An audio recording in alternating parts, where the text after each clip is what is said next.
Welcome back to CTV Morning Live. Dr. Paul is joining us as we are paging Dr. Paul, and I can't believe the statistics. We were talking landscaping safety. 10,000 injuries, children reported into the hospitals in North America. In North America, 10,000 injuries, lawn and garden related. Most of them occur in children and young adults.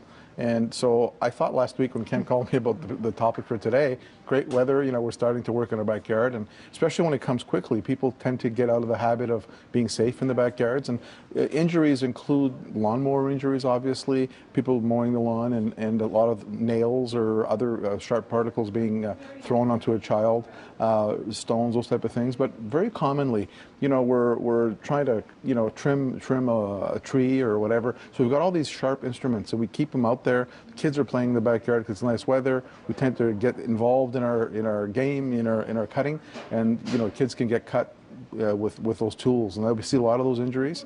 We also see a lot of injuries with children, younger children, either choking or trying to swallow seeds or bulbs that are lying around. So these are very common sense things, but we see them all the time. It's also one thing to have the package of seeds lying out, but also, especially with inconsistent ground right now, and I think people got the advanced thought process last week to start doing things that it might not stay planted right now. You're seeing different temperatures, and so they'll be lying around it. And so, you know, I think what the bottom line is that, you know, a lot of people love working in the garden, and you know, with the nice weather last week, everybody was out in the backyard.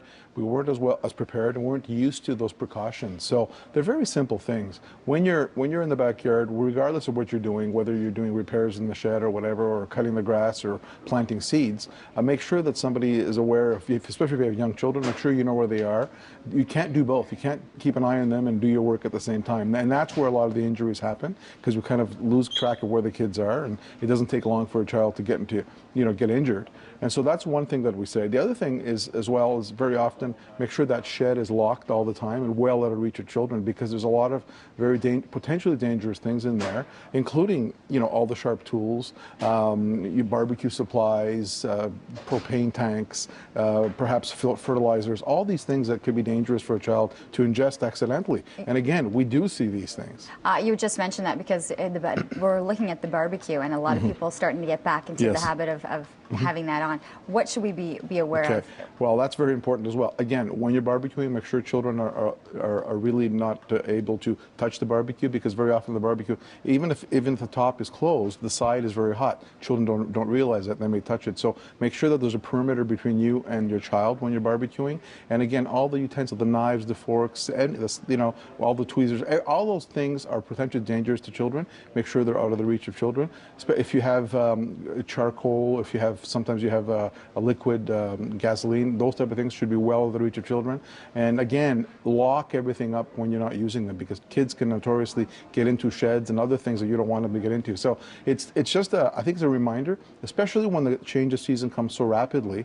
Not today, obviously, but as last week, people tend to, you know, open up and rush into the backyard, not getting used to the routine. So just think safety. And then when lawn mowing, that's another thing as well. Obviously, younger children shouldn't use the lawnmower.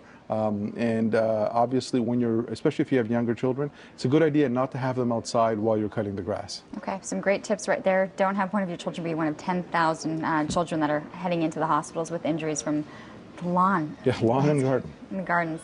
Thanks so much. Always a pleasure. See you in 2 weeks' time. We're going to take a commercial break. We are approaching top of the hour. Your 8 o'clock news headlines are coming your way after this.